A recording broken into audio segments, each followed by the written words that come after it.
শিক্ষার্থী বন্ধুরা সবাইকে স্বাগত জানাচ্ছি আজকের আলোচনায়।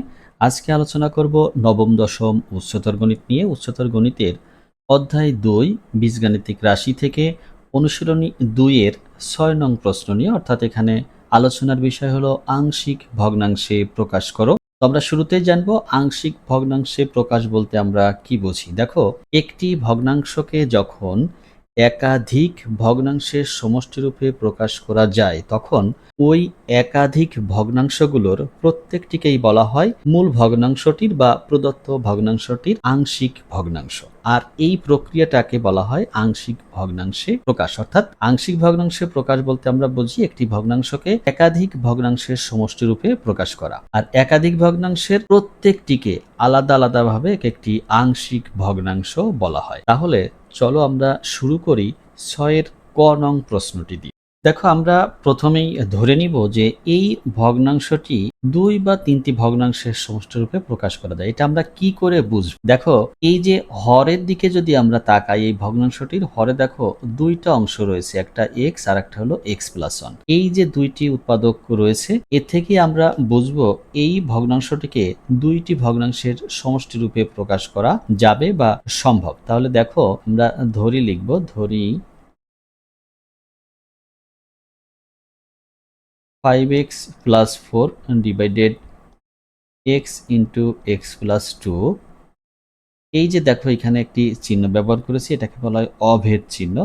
এটা সমান এটা দিয়ে আমরা কি লিখব? দেখো, এই যে a divided x plus b divided x+2, অর্থাৎ এই যে ভগ্নাংশটিকে আমরা মনে করে নিলাম ২টি ভগ্নাংশের সমষ্টিরূপে একে প্রকাশ করা যাবে। এই ২টি মনে করার পিছনে কারণটা হলো হরে দেখো ২টি রাশি গুণ আকারে রয়েছে এবং এই ভগ্নাংশ দুটোর লবে কি হবে আমরা কিন্তু জানি না। সেই লব দুটো আমাদের অজানা। এখানে একটা লব ধরেছি a আর একটা লব ধরেছি b।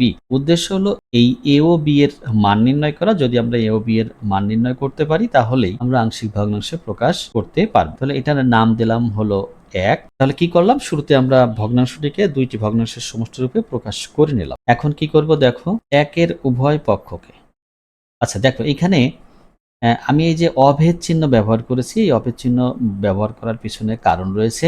এখানে x এর যে কোনো মানের জন্য এই ভগ্নাংশটি সত্য হবে বা এই তথ্যটি সত্য হবে, এই জন্য এখানে অভেদ চিহ্ন ব্যবহার করা হয়েছে। দেখো, ১ এর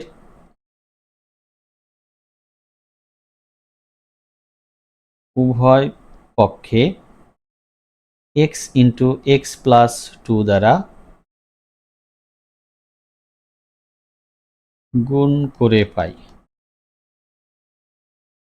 দেখো, গুণ করলে কি হয় ভালো করে একটু খেয়াল করো।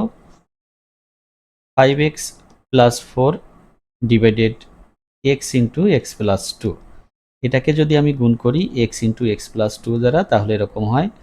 এবং ডান পাশে দেখো a বাই আছে x, একেও গুণ করব x ইন্টু x+2 দ্বারা। প্রত্যেকটিকেই আমরা এইটা দ্বারা গুণ করব, b by x+2 into x into x+2। তাহলে কি করলাম? উভয় পাশেই x ইন্টু x+2 দ্বারা গুণ করলাম। কেন গুণ করলাম? এটা একটা কৌশল। এটা দ্বারা গুণ করে আমরা একটা সাধারণ সরল রূপে নিয়ে আসব, তারপর এটা থেকে আমরা মান নির্ণয় করব। দেখো, এখান থেকে কি থাকে? বাম পাশে থাকে 5x+4 এবং এই যে দেখো, এটা x into x+2, x into x+2 কি হয়ে যায়? ভাগ হয়ে যায় বা কাটাকাটি হয়ে যায়, থেকে যায় অনলি 5x+4। ডান পাশে কি থাকে? দেখো, এই যে এর এইখানে যে x রয়েছে, তাহলে এই যে এই x এবং এই x থাকবে না, থাকবে কি? এর সাথে থাকবে x a ইন্টু x+2। আবার বির ওই অংশে যদি আমরা খেয়াল করি তাহলে দেখো x+2 থাকবে না, থাকবে bx। এটার নাম দিব হলো ২ এবং এখানে লিখব যা x এর সকল মানের জন্য সত্য। ওই যে অভেদ চিহ্ন দিয়েছি, যার জন্য এই কথাটা লিখলাম, যা x এর সকল মানের জন্য, অর্থাৎ x এর মান বাস্তব সংখ্যা থেকে যে কোনো মান নিয়ে আমরা এটাতে প্রয়োগ করতে পারবো, যে কোনো বাস্তব মান নিয়ে এটার মান বের করা যাবে আর কি। এটার মান বলতে আমি বোঝাচ্ছি এ এবং বি এর। তবে আমরা খুঁজবো এক্স এর কোন বাস্তব মানের জন্য খুব সহজেই বা অল্প সময়ে আমরা এ এবং বি এর মান নির্ণয় করতে পারি। উদ্দেশ্য হলো সেইটা। কিন্তু যে কোনো মান, বাস্তব সংখ্যা থেকে যে কোনো মান ব্যবহার করে বা বসিয়ে আমরা কি করতে পারবো, এ এবং বি এর মান নির্ণয় করতে পারবো। তারপরও আমরা চেষ্টা করব যে মানের জন্য সহজেই মান চলে আসে সেই মানটি আমরা ব্যবহার করব। এখন 2 এর উভয় পাশে উভয় পক্ষে x is equal 0 বসিয়ে পাই। দেখো 0 কেন বসাচ্ছি, ভালো করে একটু খেয়াল করো। এই যে বি এর সাথে, দেখো বি এর সাথে এক্স গুণ অবস্থায় আছে, তাহলে আমি যদি এক্স এর পরিবর্তে 0 বসাই, 0 বসালে বির অংশটুকুই 0 হয়ে যাবে। বি ইন্টু 0 অর্থ হলো 0 হয়ে যাবে, তখন আমরা এ এর মান পেয়ে যাব। ঠিক আছে, আমি আগেই বলেছি যে যত সহজে আমরা মান বের করতে পারি এক্স এর, সেই মানটাই আমরা ব্যবহার করব। তাহলে দেখো এক্স বসালে কি, 0 বসালে কি হয় দেখো, 5 ইন্টু 0 প্লাস 4। এখন সমান চিহ্ন আমরা ব্যবহার করতে পারবো, কারণ এক্স এর একটা নির্দিষ্ট মান আমরা ব্যবহার করছি বা বসাচ্ছি, এই জন্য সরাসরি সমান চিহ্ন ব্যবহার করতে পারবো। A into 0 plus 2 plus B into 0। তাহলে কি হলো, বাম পাশে 5 এর সাথে 0 গুণ হলে 0, থেকে যায় শুধু 4। আর ডান পাশে দেখো এইখানে এই যে 2 আর 0 যোগ করলে পাবো 2, এর সাথে গুণ হলে পাবো 2a। তাহলে বির অংশ কিন্তু 0 হয়ে গেল।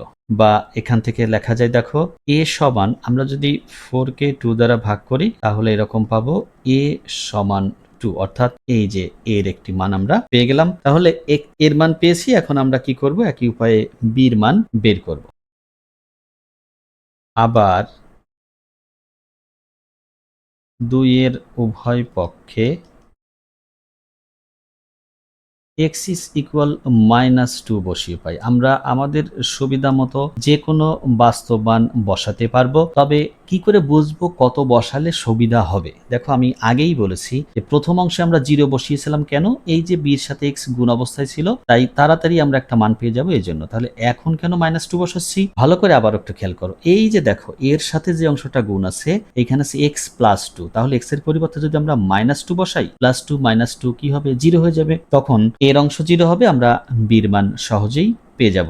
এইটুকু চিন্তা ভাবনা তোমাকে আগেই করতে হবে। আর এই দুটো মান দিয়েই যে এটার সমাধান করা যায় ব্যাপারটা এরকম না, তুমি যে কোনো বাস্তব মান বসিয়েই করতে পারবা। তখন একটু সমাধান প্রক্রিয়া হয়তো একটু জটিল বা একটু বড় হবে। তাই আচ্ছা, তাহলে বসালে কি হয় দেখো, বাম পক্ষে আমরা বসাবো 5 into -2 plus 4 is equal a, তার সাথে থাকবে -2 প্লাস 2, আর প্লাস ওই যে বির সাথে এক্স গুণ আছে ওইখানে লিখবো -2। তাহলে বসিয়ে দিলাম।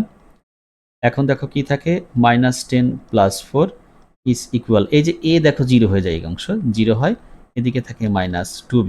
-2 0 হয়ে যায়, 0 সাথে এ গুণ হলে 0। তাহলে থাকে আমাদের কি, 2b সমান, এই যে -10 আর +4, এখান থেকে আমরা পাবো হলো -6, এটাকে পক্ষান্তর করলে একবারে পাবো 6।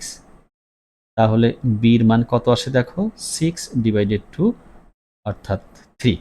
অতএব বি সমান আমরা পেলাম 3। তাহলে দেখো একটার মান পেয়েছিলাম 2 এবং আরেকটার মান পেয়েছি কত, 3।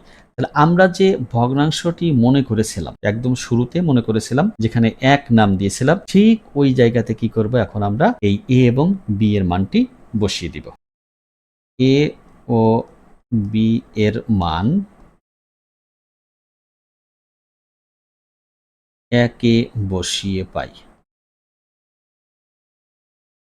দেখো 1 এ ছিল এরকম আমাদের 5x প্লাস 4, বাম পাশে ছিল এটা, পরে ছিল x ইন্টু এক্স প্লাস 2, এবং ডান পাশে আমরা লিখেছিলাম a বাই কত, a বাই ছিল x। তাহলে এর মান পেয়েছি 2, লিখব 2/x প্লাস বির মান পেয়েছি 3, আমাদের b ডিভাইডেড ছিল x প্লাস 2, তাহলে লিখব 3/x প্লাস 2। এটাই দেখো, এই যে একটি ভগ্নাংশ থেকে দুটি ভগ্নাংশ সমষ্টি আকারে পেলাম, একটি ভগ্নাংশকে দুটো ভগ্নাংশের সমষ্টি রূপে লিখতে পারলাম, এটাই মূলত হলো আংশিক ভগ্নাংশে প্রকাশ। এখানে দুইটি ভগ্নাংশে প্রকাশ করেছি, দুইটি ভগ্নাংশের সমষ্টি রূপে। তাহলে প্রথম এটা একটা আংশিক ভগ্নাংশ, দ্বিতীয়টা একটা আংশিক ভগ্নাংশ, দুটো মিলে আমরা কি করেছি, আংশিক ভগ্নাংশে প্রকাশ করেছি। তাহলে লিখব যা নির্ণেয় আংশিক ভগ্নাংশ। এটি ছিল ৬ এর ক নং প্রশ্নের সমাধান। আমরা এর পরেই ৬ এর খ নং প্রশ্নটা নিয়ে আলোচনা করব। দেখো ৬ এর খ নং প্রশ্নে যে ভগ্নাংশটি দেওয়া রয়েছে, এই ভগ্নাংশটির হর কিন্তু দুইটি রাশির বা একাধিক রাশির গুণফল রূপে প্রকাশ নেই, তাহলে এটাকে আমাদেরকে একটু পরিবর্তন করে নিতে হবে। তাহলে এখান থেকে আমরা কি লিখতে পারি, দেখো লিখতে পারি এরকম x+2 ডিভাইডেড, এই যে হরের যে অংশটা আছে এটাকে আমরা উৎপাদকে বিশ্লেষণ করে নিব। তাহলে এটাকে উৎপাদকে বিশ্লেষণ করলে কি হয়, ৩ গুণ ৪ 12 হয় এবং ৩ আর ৪ যোগ করলে ৭ পাওয়া যায়। তাহলে 4x মাইনাস 3x প্লাস কত লিখব, 12। সাধারণ উৎপাদকে বিশ্লেষণ, x কমন নিলে থাকবে x মাইনাস 4, মাইনাস 3 কমন নিলে থাকবে x মাইনাস 4। তাহলে x প্লাস 2 ডিভাইডেড থাকবে কি x minus 4 into x minus 3। তাহলে একটা ভগ্নাংশ রূপে পেলাম যেখানে হর দেখো দুটো রাশির গুণফল রূপে রয়েছে। এখন এই অংশটা দিয়ে আমরা কি করব, আংশিক ভগ্নাংশে প্রকাশ করব। দেখো ধরি x plus 2 divided x minus 4 into x minus 3। এখানেও দেখো দুটো ভগ্নাংশ রূপে লিখতে পারবো, কেন, কারণ হরে দুটো রাশি গুণ আকারে রয়েছে। তাহলে লিখব a divided x minus 4 plus b divided x minus 3। দেখো এখানে a আগে a পরে বা এর নিচে আমি x মাইনাস 4 লিখবো কেন, এর নিচে x মাইনাস 3 লিখতে পারি, কোনো ব্যাপার না, যে কোনো একটা লিখলেই হবে। তাহলে এটার নাম দিলাম 1। এখন কি করব, 1 এর উভয় পক্ষে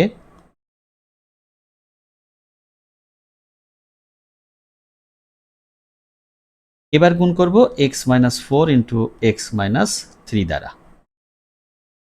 মূল ভগ্নাংশের হরে যা থাকবে ওইটা দ্বারাই আমরা গুণ করব, গুণ করে পাই।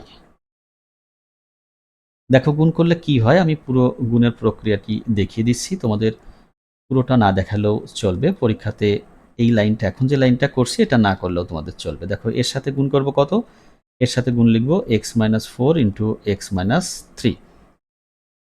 ডান পাশে এর নিচে আমাদের রয়েছে x মাইনাস 4, এর সাথে গুণ হবে x minus 4 into x minus 3 plus b divided x minus 3, এর সাথে গুণ হবে x minus 4 into x minus 3। তাহলে বাম পাশে কি থাকে, বাম পাশের থাকে শুধু x প্লাস 2, অভেদ চিহ্ন। আর ডান পাশে এসে দেখো এই যে x মাইনাস 4 থাকবে না, কেটে যাবে, এদিকে x মাইনাস 3 কেটে যাবে। তাহলে দেখো এটা থাকবে না, থাকবে a ইন্টু x মাইনাস 3, এদিকে x মাইনাস 3 থাকবে না, থাকবে b ইন্টু x মাইনাস 4। এটার নাম দিব 2। লিখব যা x এর সকল মানের জন্য সত্য। ওই যে অবিচ্ছিন্ন দিয়েছি, এজন্য x এর সকল মানের জন্য সত্য, এই কথাটা আমরা লিখতে পারবো। দেখো এখন কত বসাবো আমরা x এর মান, আমরা বলেছি x এর সকল মানের জন্য, সকল মান বলতে এখানে বাস্তব সংখ্যার যে কোনো মান। তবু আমরা খুঁজবো কোন মানের জন্য সহজ হয়। দেখো এখানে -3 রয়েছে আর -4 রয়েছে, তাহলে আমরা প্রথমে যদি এর মান বের করতে চাই তাহলে কি করব, b কে 0 করব। b কে 0 করার সহজ উপায় হলো x এর পরিবর্তে যদি আমরা +4 বসাই, +4 বসালেই দেখো কি হয়ে যাবে, b এর অংশ 0 হয়ে যাবে, কারণ 4 - 4 0 হয়ে যাবে। আমরা তাহলে সহজ উপায় একটা পেয়ে গেছি। এখন লিখব, এখন 2 এর উভয় পক্ষে x is equal 4 বসিয়ে পাই। দেখো 4 বসালে বাম পাশে লিখব 4 + 2 is equal a into x এর পরিবর্তে লিখব 4, তাহলে 4 - 3 প্লাস b ইন্টু 4 মাইনাস 4 থাকে কি আমাদের থাকে বাম পাশে 6 এবং ডান পাশে থাকে অনলি এ। কেন অনলি এ থাকে? 4 থেকে 3 মাইনাস করলে 1, এর সাথে গুণ হলে এ থাকে।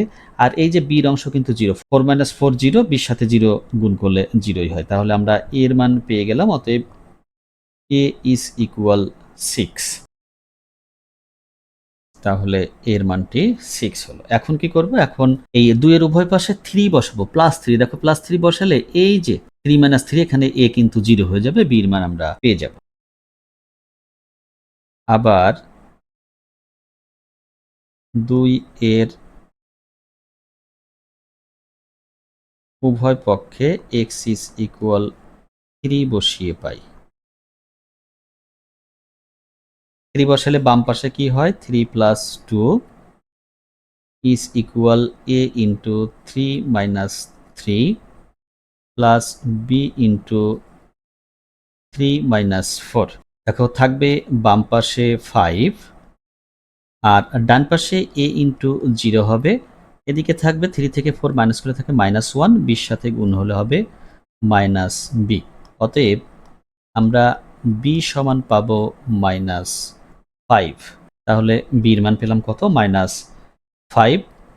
এখন এই যে a এবং b এর যে মান পেয়েছি, এই মানটা আমরা 1 এ বসিয়ে দিব। a ও b এর মান 1 এ বসিয়ে পাই।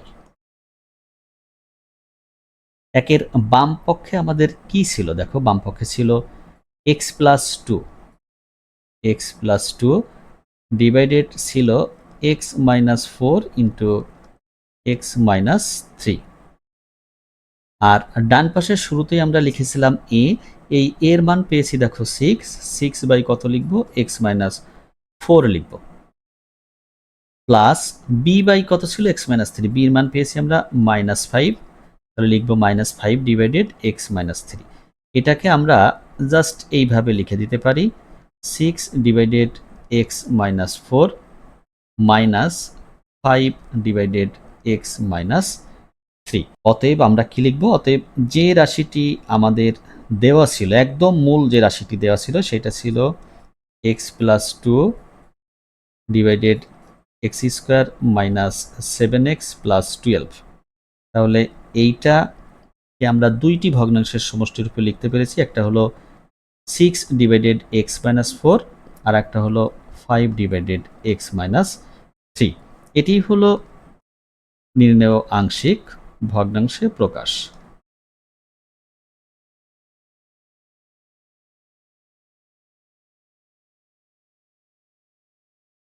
এবং এটাই ছিল এই খ নং প্রশ্নের সমাধান। এবার আলোচনা করব 6 এর গ নং প্রশ্ন নিয়ে। দেখো এখানে 3টি ভগ্নাংশে প্রকাশ করা যাবে, 3টি ভগ্নাংশের সমষ্টি রূপে, কেননা হরে রয়েছে 3টি অংশ। দেখো x into x plus 2 এবং x plus 3। তাহলে দেখো আমরা শুরু করি এভাবে, ধরি x square minus 9x minus 6 divided x into x minus 2 into x plus 3। দেখো মনে হতে পারে লবের অংশকে উৎপাদকে বিশ্লেষণ করা যায় কিনা। আসলে লবের অংশকে উৎপাদকে বিশ্লেষণ করা যাবে না, এই জন্য ওটাকে করব না। তাহলে ভগ্নাংশ 3টি লিখব কি? a divided x plus b divided x minus 2 plus c divided x plus 3। এটার নাম দিলাম 1। এখন দেখো 1 এর উভয় পক্ষকে x into x minus 2 into x plus 3 দ্বারা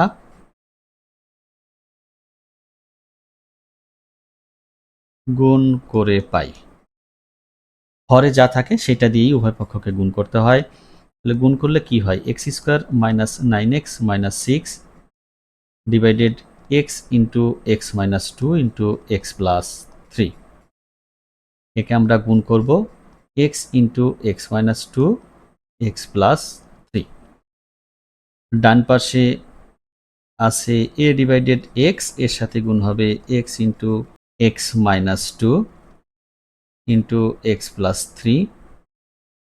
b এর সাথে আছে b ডিভাইডেড কত? x মাইনাস 2, এটাকেও গুণ করব x into x minus two into x plus three দ্বারা, এবং লাস্ট রয়েছে C divided x plus three, এটাকেও গুণ করব x into x minus two into x plus three.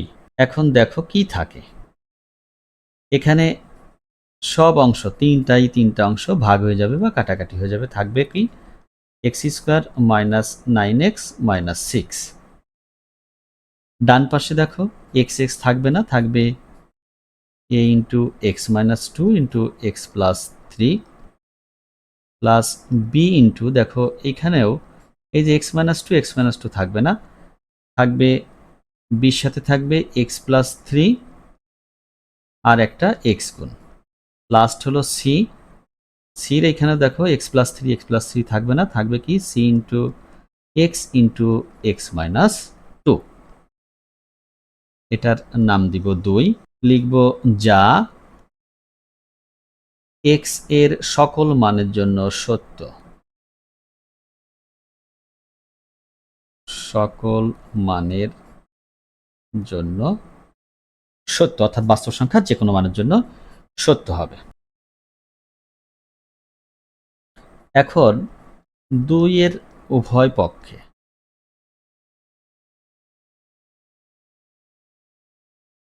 দেখো কত কত বসালে আমরা সহজে মান পাবো। আমরা একটা বিষয় খেয়াল করি, এখানে দেখো শুধু এক্স গুণ থাকলে জিরো বসালেই সহজ হয়, শুধু এক্স গুণ আছে, দেখো শুধু এক্স গুণ আছে, এই যে এখানটাতে শুধু এক্স, এখানটাতে শুধু এক্স, তাহলে এক্স এর পরিবর্তে জিরো বসালে আমরা সহজে মান পাবো, একটা মান জিরো বসাবো। আর একটা দেখো এক্স এর মান প্লাস থ্রি থাকলে আমরা মাইনাস থ্রি বসাবো, এক্স এর মান প্লাস থ্রি থাকলে মাইনাস থ্রি বসাবো, এক্স এর মান মাইনাস থ্রি থাকলে প্লাস থ্রি, এরকম সাধারণত দেখো আছে এক্স মাইনাস টু, তাহলে আমরা বসাবো প্লাস টু, তাহলে এক্স এর মান জিরো, এক্স এর মান টু, এবং এক্স এর মান আরেকটি বসাবো মাইনাস থ্রি, ওই যে মাইনাস থ্রি বসালে জিরো হবে, বসিয়ে পাই পর্যায়ক্রমে এগুলো আমরা বসাবো। দেখো প্রথম আসো জিরো এর ক্ষেত্রে, জিরো বসালে কি হয়, জিরো বসালে জিরোর স্কোয়ার, এই যে বাম পাশে জিরো বসালে দেখো জিরোর স্কোয়ার মানে zero, minus nine into zero minus six, এইখানটাতে মান বসাচ্ছি, ভালো করে একটু খেয়াল করো, সমান চিহ্ন দিলাম। আর ডান পাশে কি বসে, zero minus two into zero plus three, আর বাকিটুকু এমনিতেই জিরো হয়ে যাবে, দেখো B into zero plus three into zero plus C into zero minus two, তো জিরোর সাথে তুমি যাই গুণ করো না কেন সব জিরো হয়ে যাবে। বাম পাশে থাকে শুধু মাইনাস সিক্স, আর ডান পাশে এখানে দেখো জিরো থেকে টু মাইনাস করলে থাকে মাইনাস টু, আর জিরোর সাথে থ্রি যোগ করলে হয় প্লাস থ্রি, তাহলে তিন দুগুণে ছয়, এবং তা থাকে মাইনাস সিক্স এ হবে, আর বাদ বাকি সবটুকুই জিরো, বাদ বাকি সবটুকু জিরো হয়ে যাবে, কেননা দেখো বির সাথে জিরো গুণ করলে জিরো, সির সাথে জিরো গুণ করলে জিরো, তাহলে এইখানে আমরা এর মান পাবো, দেখো উভয় পাশেই সিক্স আছে মাইনাস সিক্স, যদি আমরা মাইনাস সিক্স দ্বারা ভাগ করি এর মান পাবো ওয়ান, তাহলে এর একটা মান পেলাম, এর মান পেলাম হলো কত, এর মান পেলাম ওয়ান। এবার আমরা কি করব, এবার দেখব টু বসালে কি হয়, ওই যে পর্যায়ক্রমে টু বসাতে চেয়েছি, তাহলে এবার টু বসালে কি হয়, আবার টুর square minus nine into two minus six is equal A into two minus two, two plus three plus B into two plus three into two plus C into two minus two, তাহলে সব জায়গাতে যেখানে যেখানে x ছিল তার পরিবর্তে আমরা two বসিয়ে দিলাম, থাকে কি four minus eighteen minus six, দেখো এই যে two minus two zero, plus বির এখানে আসো, দেখো তিন আর দুই যোগ করলে পাঁচ, পাঁচ দুগুণে 10, থাকে কি টেন বি, আর সির ওই অংশটুকু দেখো আবার জিরো, কেন zero, two minus two zero, জিরোর সাথে যা গুণ দেবা জিরো হয়ে, এখানে কি থাকে, এখানে থাকে মাইনাস টোয়েন্টি, আর ডান পাশে থাকে টেন বি, তাহলে এখান থেকে আমরা বি সমান পাবো, দেখো বি সমান পাবো মাইনাস টু, যদি আমরা 10 দ্বারা উভয় পক্ষকে ভাগ করি তাহলে বির মান পাবো মাইনাস টু, তাহলে এক্স এর মান টু বসিয়ে আমরা বির মান পেয়ে গেলাম মাইনাস টু। এখন কি করবো, এক্স এর মান থ্রি বসাবো, তাহলে দেখো এখন আমরা কি বসাবো, এখন এক্স এর পরিবর্তে মাইনাস থ্রি বসাবো, কোথায়, এই যে দুই নাম যেখানে দিয়ে রেখেছিলাম এখানে, তাহলে মাইনাস থ্রির square minus nine into minus three minus six is equal A into কি থাকবে minus three minus two into -3 + 3। বির এইখানে আসো, -3 + 3, ভালো করে একটু খেয়াল করো মান যেখানে বসাচ্ছি, -3 প্লাস সি ইন্টু -3 -2। তাহলে কি থাকে? থাকে 9 প্লাস 27 -6 ইজ ইকুয়াল, এর অংশটুকু পুরোটুকু 0। কেননা এই যে -3 + 3 0 হয়, 0-র সাথে যা গুণ করবা 0। বির অংশটাও দেখো 0, এই যে বি +3 -3 0, যা গুণ করবা সব 0 হয়ে যাবে। থাকে সির অংশটুকু, সির অংশটুকু একটু ভালো করে খেয়াল করো কি হয়। -3 আর -2 যোগ করলে -5, তার সাথে -3 যোগ গুণ করলে 15 হবে, প্লাস 15c।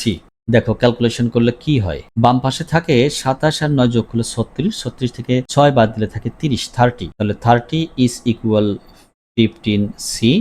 তাহলে সহজেই আমরা এখান থেকে সির মান পেয়ে যাব 2, ভাগ করলে 15 দ্বারা। এখন এই এ বি এবং সি এর মান কি করব, একে বসাবো। এ বি ও সি এর মান 1 এ বসিয়ে পাই। দেখো একে কি ছিল আমরা একটু দেখে আসি, হয়তো সুবিধা হবে। এই যে দেখো একে কি ছিল, x² - 9x - 6, এটা ছিল লবে। তাহলে ওইটা দিয়ে আমরা শুরু করব। দেখো x² - 9x - 6 হরে ছিল x into x - 2 into x + 3। এটা ছিল আমাদের বাম পাশের অংশ। আর ডান পাশে আমরা প্রথমে লিখেছিলাম a/x। এই এর মান পেয়েছি আমরা কত, এর মান পেয়েছি 1 ডিভাইডেড x, প্লাস বির মান পেয়েছি আমরা -2। তো যেহেতু -2 পেয়েছি সেহেতু একবারই এখানে -2 লিখে দিলাম, মাইনাস চিহ্নটা বসিয়ে দিলাম। 2 ডিভাইডেড কত লিখবো, 2 ডিভাইডেড লিখবো x - 2। এবং লাস্ট c ডিভাইডেড ছিল আমাদের x + 3, c এর মান পেয়েছি আমরা 2, তাহলে লিখবো 2 ডিভাইডেড x + 3। এটাই হলো আংশিক ভগ্নাংশের প্রকাশ। তাহলে লিখবো যা নির্ণেয় আংশিক ভগ্নাংশ। এবং এটি ছিল 6 এর গ নং প্রশ্নের সমাধান।